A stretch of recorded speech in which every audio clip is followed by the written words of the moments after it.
sand of the sea, and I saw a beast rising up out of the sea, having 7 heads and 10 horns, and on his horns 10 crowns, and on his heads a blasphemous name.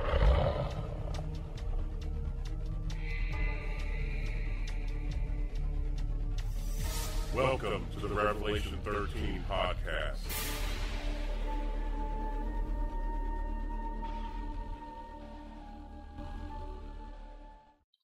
Hello and welcome to the Revelation 13 podcast. I'm your host, Mike Hopwood. The Great Pyramid of Giza is undoubtedly the most famous and well-known ancient monument on the planet. It is one of the 7 ancient wonders of the world and the only one to still be intact. The size, scope, and accuracy of its construction hint of a knowledge that would be lost to the generations that would follow it. Even today, with modern equipment, we could not replicate the pyramid. Like all monuments, it was set in place for a purpose. Modern Egyptologists believe they know the purpose that it served, but not everyone believes the official explanation is totally accurate. The pyramid complex in Giza represents different things to different people. Some choose to look at it through the opinions of Egyptologists and what has been told to them through history books. Others look at the pyramids of Giza through a religious or philosophical prism, and others see it with a sense that there is more to be learned and discovered from this ancient wonder of the world. The Great Pyramid is the largest of the 3 pyramids in the Giza complex. Historians believe it was built as a tomb for the Egyptian pharaoh Khufu, also known as Cheops to the Greeks, around 2560 BC. Herodotus, the 5th century Greek historian, was told by the Egyptians of that time that it was constructed over a 20-year period. The Great Pyramid's height was 280 Egyptian cubits. This translates to over 480 feet tall. This made it the tallest known man-made structure for over 3,800 years. Originally, it was covered with casing stones, which gave it a smooth finish on its sides, and some of which are still located around the base of the pyramid.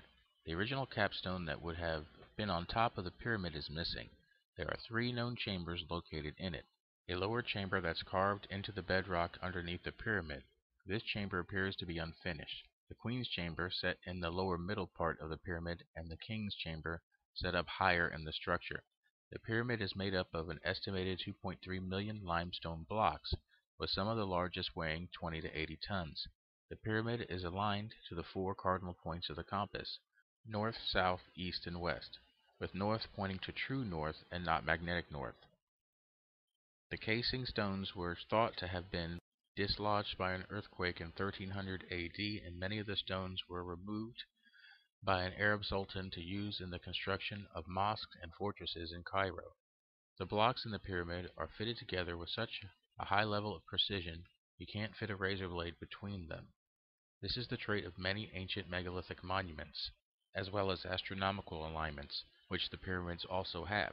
Traditional ideas on how the pyramid were built revolve around a workforce quarrying the blocks and moving them to the site and using some type of ramp to complete its construction. The ancient Egyptians didn't have the wheel, so moving these blocks, which weigh many tons, would have been very difficult without some type of device or technique to move it.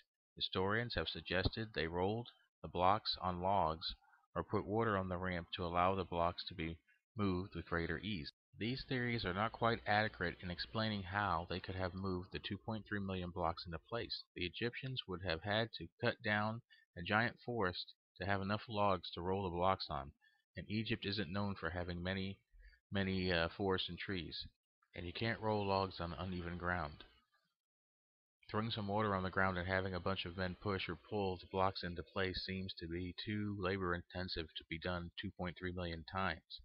They probably had some method of maneuvering the blocks into place. That would be less labor intensive. Edward Leedskalnin, the creator of Coral Castle in Homestead, Florida, claimed that he knew the method that the Egyptians used to build the pyramids when he built his own stone garden complex in the 1930s. By himself, he moved blocks of coral that weighed as much as, and in some cases more than, the blocks in the pyramids.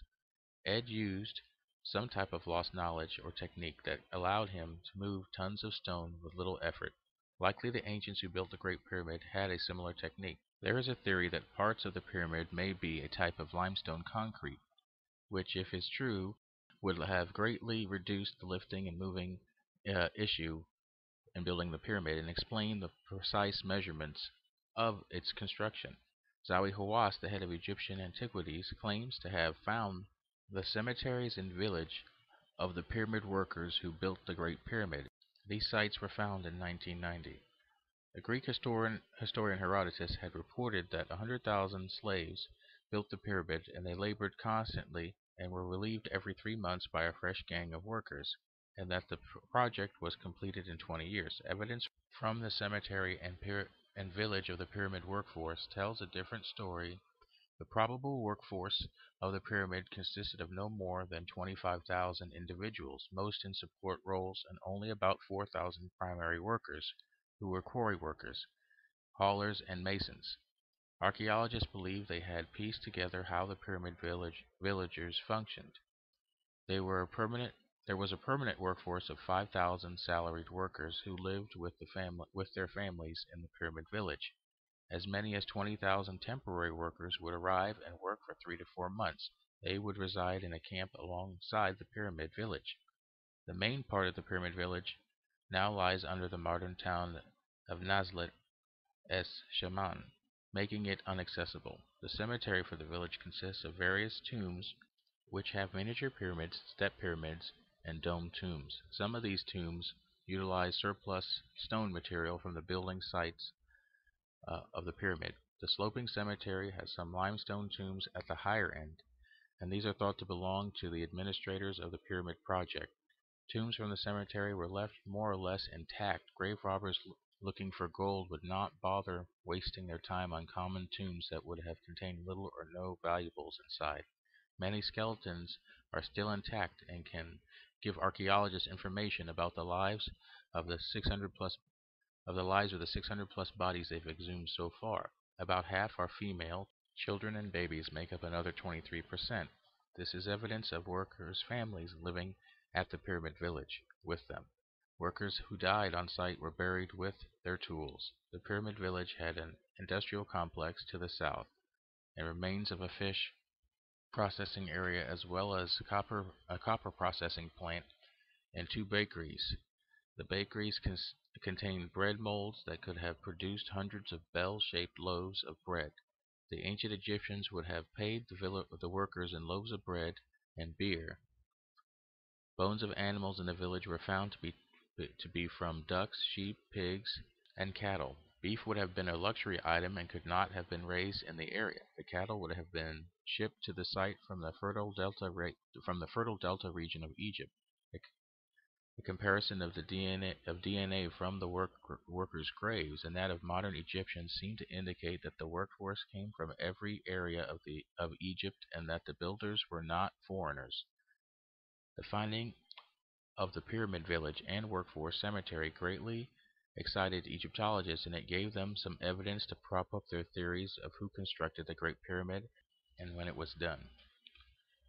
Personally, I feel the finding of the pyramid village and cemetery does not prove that they built the Great Pyramid. If the Great Pyramid